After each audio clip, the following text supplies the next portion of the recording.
Os cursos, via de regra, têm uma parte básica muito grande, tediosa, que demora 2, 3 anos. O indivíduo só vai saber o que é medicina lá na frente, o que é engenharia lá na frente. Nesse tempo todo ele desiste, porque às vezes ele não conhece como é que é a profissão.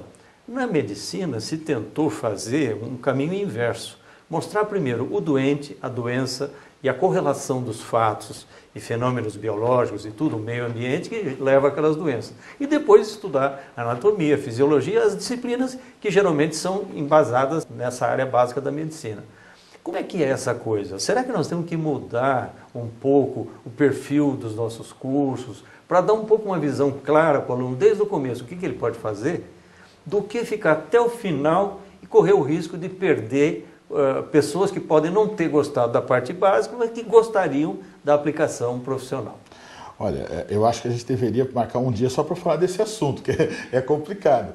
Pensa bem, eu sou da época que tentaram fazer isso na medicina, com os cursos experimentais e tudo mais.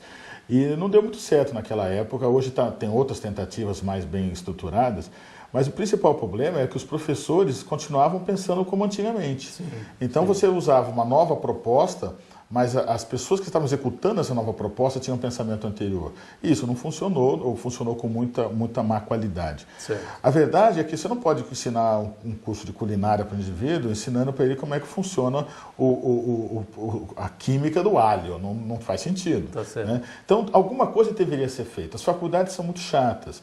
Um professor que eu tive na faculdade, ele dizia que existia uma reunião lá, onde os professores viam se existia alguma coisa que seria interessante para os alunos. E assim que descobrisse, tirava.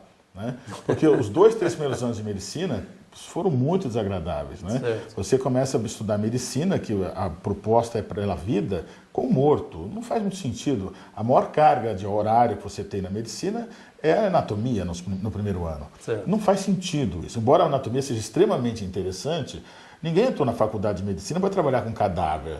O cadáver é o fracasso, teoricamente, da medicina. Certo. Então, é realmente um dos grandes fatores que desanima, que faz com que muitos alunos desistam, é exatamente a alienação que existe da academia com a prática profissional. Com a prática, né? Tá certo. Parece que a cada 4, 5 ou 6 anos há uma mudança radical nas profissões. E com o avanço da informação, mais e mais vai acontecer isso. Então nós estamos fazendo uma escolha hoje, sob a sua orientação, para uma determinada profissão. Daqui a pouco, no meio da faculdade, a gente está formando aquele cara que no final do curso já terá uma mudança radical das profissões. Como é que a gente fica como profissionais que orientam, como professores que dão aula, nessa situação? Como é que nós devemos formar essas pessoas? A gente brinca que em escolha profissional, orientação de carreira, não é um tiro ao alvo, é um tiro ao pombo. Né? Você está tirando, mas o alvo está mudando em todas as direções possíveis. E é interessante isso, porque é como se você estivesse preparando uma mochila para você usar numa viagem que você não sabe para onde você vai. Certo. Né? Então, algumas coisas você pode fazer. Você pode criar todas essas características que você citou. Você pode fazer com que o indivíduo seja empreendedor, que seja criativo, que seja inteligente, que tenha capacidade de aprender com rapidez, que tenha maleabilidade. Sim. Porque, é claro, existem pesquisas que sugerem que daqui a 10 anos, 70% das profissões que existirão não existem hoje. Certo. E é fácil ver isso, porque há 10 anos atrás, as profissões que existiam não são as que existem hoje. Existe muita profissão que surgiu agora nos últimos 5 anos. Certo. Isso vai continuar acontecendo, graças a toda essa turbulência fantástica que nós estamos vivendo. Isso não é um problema, isso é uma oportunidade. Você tem que ver isso com bons olhos e preparar profissionais que tenham essa maleabilidade para ir consertando o curso do caminho à medida que vão caminhando. Nós estamos falando aqui de profissões de pais, de orientação e do estresse. Agora nós queremos ouvir o estudante. É aquele que vai ser o centro da atenção, é o foco do nosso problema. Então nós vamos ouvir alguns estudantes para saber o que eles pensam e que orientação eles podem pedir para o Dr. Tabajara. Doutor, como eu faço para decidir qual faculdade cursar? Olha, eu acho que você tem que pensar muito bem, porque você está tomando a decisão mais importante da sua vida. Embora seja uma decisão que pode ser corrigida no percurso, há uma grande perda de tempo e de energia quando isso não acontece. Então, pense muito bem, considere os seus aspectos pessoais, considere o mercado, considere as tendências e faça a melhor escolha que você puder. Doutor, quando eu devo procurar ajuda profissional e como deve ser feita? Existem várias formas. Desde aqueles testes que a gente não gosta muito, não, que são muito superficiais, até uma orientação mais bem estruturada. Aqui no CLAD, nós procuramos trabalhar em cima de 3 grandes eixos. O primeiro é reconhecer as características da pessoa. Não adianta você escolher uma profissão que não tem nada a ver com você. Aí você pode dar o nome que você quiser, vocação, talento, dom, mas são características suas que vão determinar muito do seu sucesso na profissão. O segundo aspecto é o que está acontecendo no mundo ocupacional, que o pessoal chama de mercado de trabalho.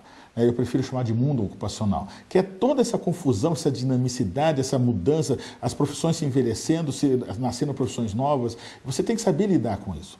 E o terceiro eixo é o eixo da excelência pessoal. Se você quiser ter sucesso, você tem que ser excelente naquilo que você faz. O mundo não aceita mais pessoas medíocres, pelo menos o mundo ocupacional. Se você quer sucesso, você tem que ser excelente. Doutor, e se eu quiser fazer 2 cursos ao mesmo tempo, vale a pena? Pode ser que sim, pode ser que não. As profissões são divididas arbitrariamente. Papai do céu não falou crescer e multiplicar-vos e sejais médicos, advogados, engenheiros e coisas assim. Então, as profissões são arbitrárias. Quando você junta 2, você pode fazer uma super profissão. Então, por exemplo, eu conheço um indivíduo que é arquiteto de hospitais, quer dizer, ele entende de medicina e entende de arquitetura e ganhou prêmios internacionais, um brasileiro, nessa área. Então, quando você faz 2 profissões, se elas são complementares, você vai estar criando uma super profissão, o que é uma grande vantagem. Agora, veja que para que essa decisão não seja porque você não sabe em qual você vai escolher e acaba escolhendo 2. Isso é mais ou menos como ter 2 namoradas, pode não dar certo. Doutor, e se no meio do curso eu perceber que aquela área não tem nada a ver comigo e eu quiser mudar, mas já investi tempo, dinheiro, o que eu devo fazer? Olha, eu acho que os jovens de hoje, eles têm uma vantagem muito grande em relação aos jovens da minha época de jovens. Vocês estão vivendo mais tempo. A expectativa de vida é muito maior, existe muito mais tempo para se viver. Eu não vejo sentido em você seguir num caminho que você vê que não é o seu. Às vezes o preço dessa troca é muito alto, mas vale a pena. Bom, vocês viram que o mundo das profissões está aberto. Por isso a gente precisa de orientação profissional. Dos professores, das escolas, dos cursinhos, dos pais, das mães, dos amigos e, fundamentalmente, de profissionais especializados que podem dar uma mão para você escolher a sua profissão e fazer de você um profissional que goste do que faz. O programa Mais Cidadão ouviu o Dr. Tabajara sobre isso e agradece a ele por mais uma vez nos ajudar a esclarecer as pessoas sobre as melhores decisões para a sua vida. É sempre bom estar com vocês aqui. Obrigado, doutor. Pessoal, vamos para um breve intervalo e voltamos já já com a Festa do Figo de Valinhos. Você está assistindo o programa Mais Cidadão.